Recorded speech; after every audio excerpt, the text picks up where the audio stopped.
വെഞ്ഞാറമൂട്ടിലെ അതിക്രൂര കൊലപാതക പരമ്പരയുടെ വിശദാംശങ്ങളിലേക്ക് പോകുകയാണ്. യുവാവ് സഹോദരങ്ങളെ അടക്കം 5 പേരെയാണ് വെട്ടിക്കൊലപ്പെടുത്തിയത്. പ്രതി വെഞ്ഞാറമൂട് സ്വദേശി അഫ്സാൻ പോലീസിൽ കീഴടങ്ങുകയായിരുന്നു. വീട്ടിലുണ്ടായിരുന്ന പെൺകുട്ടി, സഹോദരൻ അഫ്സാൻ, പ്രതിയുടെ പിതാവിന്റെ ഉമ്മയുടെ സഹോദരിയുടെ ഭർത്താവ് എന്നിവരാണ് കൊല്ലപ്പെട്ടത്. പ്രതിയുടെ ഉമ്മ വെട്ടേറ്റ് ഗുരുതരാവസ്ഥയിലാണ്.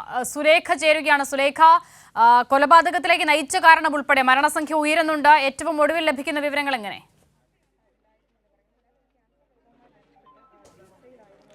അസിത, നമ്മളിപ്പോൾ ഉള്ളത് ഈ പെരുമല എന്ന് പറയുന്ന വെഞ്ഞാറമൂടിന്റെ അടുത്തുള്ള പെരുമല, ഈ കൊലപാതകം നടന്ന പേരുമല എന്ന് പറയുന്ന ഈ വീട്ടിന് മുന്നിലാണ്. ഇവിടെ 3 പേരെയാണ് ഇത്തരത്തിൽ അഫ്നാൻ എന്ന് പറയുന്ന ഈ പ്രതി കൊലപ്പെടുന്ന ഒരു സാഹചര്യം ഉണ്ടായത്. മൊത്തത്തിൽ 6 പേരെ ഈ പ്രതി വെട്ടി കൊലപ്പെടുന്ന ഒരു സാഹചര്യം ഉണ്ടാകുന്നു. ഇതിൽ 3 പേർ, ഈ പ്രതിയുടെ അമ്മയടക്കം സഹോദരനടക്കം ഉള്ളവർ ഈ വീട്ടിലാണ് ഇത്തരത്തിൽ മരണപ്പെടുന്ന ഒരു സാഹചര്യം ഉണ്ടായത്. എന്തായാലും ഈ വീട്ടിൽ ഇപ്പോൾ പോലീസിന്റെ പരിശോധനകൾ പൂർത്തിയാകുന്ന ഒരു സാഹചര്യം ുള്ളത്. ഇവിടെ ഇന്ന് വൈകിട്ട് 6 മണിയോടുകൂടിയാണ് ഇത്തരത്തിലുള്ള ദാരുണമായ ഒരു സംഭവം ഉണ്ടാകുന്നത്. ഈ പ്രതി വെട്ടിയ 6 പേരെന്ന് പറയുന്നത് പ്രതിയുമായി ബന്ധപ്പെട്ട് നിൽക്കുന്ന ബന്ധുക്കളെ തന്നെയാണ് എന്നുള്ളത് തന്നെയാണ് ഇതിൽ ഞെട്ടിപ്പിക്കുന്ന ഒരു വസ്തുത എന്ന് പറയുന്നത്. ഈ 6 പേരെയും തലയ്ക്ക് ചുറ്റിക കൊണ്ട് മർദ്ദിക്കുകയായിരുന്നു എന്നതാണ് പോലീസിൽ നിന്ന് നമുക്ക് ലഭിക്കുന്ന വിവരം. പക്ഷേ ഇതിന്റെ കാര്യങ്ങളൊക്കെ തന്നെയും പോസ്റ്റ്മോർട്ടം നടപടികൾ അടക്കം നടത്തിയതിനു ശേഷം മാത്രമേ ഈ ഒരു കാര്യം വ്യക്തമാവുകയുള്ളൂ. എന്തായാലും തലയ്ക്കേറ്റ പരിക്കാണ് ഇത്തരത്തിൽ മരണകാരണം എന്നതാണ് പറയുന്നത്. ഇതിൽ 6 പേരിൽ 5 പേരാണ് ഇപ്പോൾ മരിച്ചതായിട്ടുള്ള വിവരങ്ങൾ പുറത്തു വരുന്നത്. ഈ 6ാമത്തെയാൾ അത് ഈ പ്രതിയുടെ മാതാവാണ്. മാതാവ് ഗുരുതരാവസ്ഥയിൽ വെന്റിലേറ്ററിലാണ് ഇപ്പോൾ നിലവിലുള്ളത്. എന്തായാലും കൊല്ലപ്പെട്ട ആളുകൾ എന്ന് പറയുന്നത് നേരത്തെ പറഞ്ഞതുപോലെ തന്നെ ഈ പ്രതിയുമായി ബന്ധപ്പെട്ട ബന്ധുക്കളെയാണ് ഈ പ്രതി വെട്ടിക്കൊലപ്പെടുന്ന ഒരു സാഹചര്യം ഉണ്ടായത്.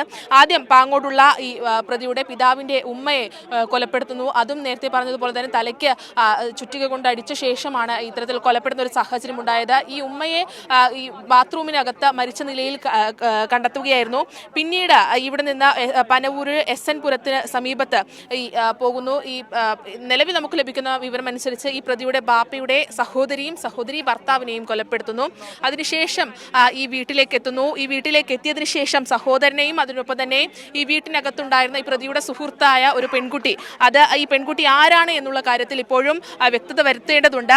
ആ പെൺകുട്ടിയെയും അതിനൊപ്പം തന്നെ മാതാവിനെയും കൊലപ്പെടുത്തുന്നു.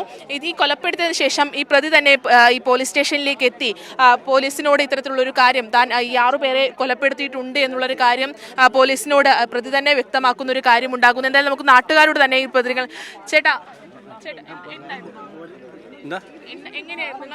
നമ്മൾ ഇവിടെ ഈ ഇപ്പൊ അരമണിക്കൂർ മുമ്പാണ് നമ്മൾ വന്നുള്ള അറിവേ നമുക്കറിയാം. ഇവരെ വീട്ടുകാരെ കുറിച്ച് അറിയോ? കുറിച്ചറിയാം, നമ്മൾ നാട്ടുകാരെന്നുള്ള നിലയിൽ അറിയാം. എങ്ങനെയാണ് ഈ പയ്യൻ എങ്ങനെയാണ്? വേറെ ഇതുവരെ നമ്മളെ കാഴ്ചപ്പാടിൽ വേറെ കുഴപ്പമൊന്നുമില്ല. നിങ്ങളോടൊക്കെ സംസാരിക്കുന്ന ഒരു എന്നെ കാണാൻ സഹകരണം തന്നെ. കാരണം മാമ എവിടെ പോയെന്ന് വെച്ച് കഴിഞ്ഞാൽ അത്രേ ഉള്ളൂ, സഹകരിക്കും. അവൻ്റെ വാപ്പയായിട്ട് ഞാൻ വലിയ അടുപ്പമായിരുന്നു നേരത്തെ. അപ്പം അങ്ങനെ രീതിയിൽ ചോദിക്കും. അവൻ്റെ വാപ്പയെ ഞാനായിട്ട് വലിയ അടുപ്പമായിരുന്നു. മാമ എവിടെ പോയെന്ന് കാണുമ്പോൾ ചോദിക്കും. അത്രേ ഉള്ളൂ. വേറെ കൂടുതൽ സംസാരമൊന്നുമില്ല. മറ്റ് ബാക്ക്ഗ്രൗണ്ട് ഒന്നും അങ്ങനെ മോശമുള്ള ഇല്ല നമുക്കറിയില്ല. മരിച്ച ഒരു കുട്ടി 8ാം ക്ലാസ് 8 9 ആണെന്ന് അവന് വ്യക്തതയില്ല, അതിനെക്കുറിച്ച് അറിയില്ല. എന്തായാലും നമുക്ക് ഈ വാർത്ത ആദ്യം എത്തുന്നത് നമ്മളുടെ പ്രാദേശിക ലേഖനായ സജാദ് എന്ന് പറഞ്ഞ നമ്മുടെ പ്രാദേശിക ലേഖനയിലൂടെയാണ്. എന്തായിരുന്നു നിങ്ങൾക്ക് ആദ്യം ലഭിച്ചൊരു വിവരം? അതായത് ഒരു 23 ചെറുപ്പക്കാരൻ വെഞ്ഞാട് പോലീസ് ഇപ്പോൾ പറയുന്നു 6 പേരെ താൻ കൊലപ്പെടുത്തി എന്ന് പറയുന്നുണ്ട്. അതിൽ 6 പേരെ കൊലപ്പെടുത്തി, അതുകൊണ്ട് ഞാൻ കൊലപ്പെടുത്തിയ ശേഷമാണ്, അതായത് ചുറ്റിയോ കൊണ്ട് തലക്കടിച്ച് കൊലപ്പെടുത്തി എന്നുള്ള വിവരമാണ് ആദ്യം ലഭിക്കുന്നത്. പോലീസ് പക്ഷേ അത്തരത്തിൽ സ്ഥിരീകരിച്ചില്ല. പിന്നീട് അന്വേഷിക്കപ്പോഴാണ് പാങ്ങോട് 88 വയസ്സുള്ള സൽമാ ബീവി, ഈ പ്രതിയുടെ തന്നെ ബാപ്പയുടെ ഉമ്മയാണ് തലക്കടിച്ച് കൊലപ്പെടുത്തി. സമാനമായ രീതിയിലാണ് ഈ 6 പേരെയും തലക്കടിച്ചിരിക്കുന്നത്. 5 പേർ മരണത്തിന് കീഴടങ്ങിയിട്ടുണ്ട്. ഒരാളുടെ നില, അതായത് ഈ ഉമ്മയുടെ നില ഗുരുതരമാണ്. ഉമ്മ നേരത്തെ തന്നെ ക്യാൻസർ രോഗിയാണ്. ഇപ്പോൾ അതീവ ഗുരുതരമായ അവസ്ഥയിൽ വെന്റിലേറ്ററിലേക്ക് മാറ്റിയിട്ടുണ്ട് എന്നാണ് ഇപ്പോൾ കിട്ടിയ വിവരം. ഇതിനൊപ്പം തന്നെ ഈ പ്രതിയുടെ ബാപ്പയുടെ സഹോദരങ്ങളാണ് മറ്റേ മരിച്ച ആൾക്കാർ. ഈ ചുള്ളാളത്ത്, അതായത് SN പുരം ചുള്ളാളത്തുള്ളത് ബാപ്പയുടെ ജ്യേഷ്ഠന്റെ ഭാര്യയുമാണ് എന്നുള്ളതാണ് പോലീസ് പറയുന്നത്. ഇവിടെയുള്ളത് സ്വന്തം വീട്ടിലെത്തി ഉമ്മയെയും അനിയനെയും ഒരു പെൺസുഹൃത്ത്, ആ പെൺസുഹൃത്തിന്റെ വിവരങ്ങൾ ഇതുവരെയും പോലീസ് ലഭ്യമല്ല. എവിടെ നിന്നുള്ളതെന്ന് ലഭ്യമല്ല. എന്തായാലും അത് കൂടുതൽ എടുക്കുന്നുണ്ട്. അതിനുശേഷം പ്രതി എലിവിഷം കഴിച്ചു എന്ന് അവകാശപ്പെട്ടുകൊണ്ട് ഇപ്പോൾ മെഡിക്കൽ കോളേജിലേക്ക് മാറ്റിയിട്ടുണ്ട്. ഈ വീട്ടിലേക്ക് ഗ്യാസും തുറന്നു വിട്ടിട്ടായി പോലീസിനോട് പറഞ്ഞു. അതിന്റെ ഗ്യാസ് ഇപ്പോൾ വന്ന് ഓഫ് ചെയ്യുകയും ചെയ്തു. പ്രതിയെ ഇപ്പോൾ എന്തായാലും മെഡിക്കൽ കോളേജിൽ മാറ്റിയിട്ടുണ്ട്. 5 പേരുടെ മരണം സ്ഥിരീകരിച്ചിട്ടുണ്ട്. എന്തായാലും അസിത അത് തന്നെയാണ് ഇതുമായി ബന്ധപ്പെട്ട ഈ സംഭവവുമായി ബന്ധപ്പെട്ട ഏത് തരത്തിലുള്ള ഒരു കാരണമാണ് ഈ ഒരു സംഭവത്തിലേക്ക് നയിച്ചത്, ഈ പ്രതിയെ നയിച്ചത് എന്നുള്ളത് നമുക്ക് വ്യക്തമല്ല. പക്ഷേ ഇതിൽ കാണേണ്ടുന്ന ഒരു കാര്യം ഈ 6 പേരെയും താൻ ചുറ്റികയ്ക്ക് അടിച്ചുകൊണ്ടാണ് അപകടപ്പെടുത്തിയതെന്ന് പ്രതി തന്നെ പോലീസിനോട് വ്യക്തമാക്കുന്ന ഒരു സാഹചര്യമുണ്ട്.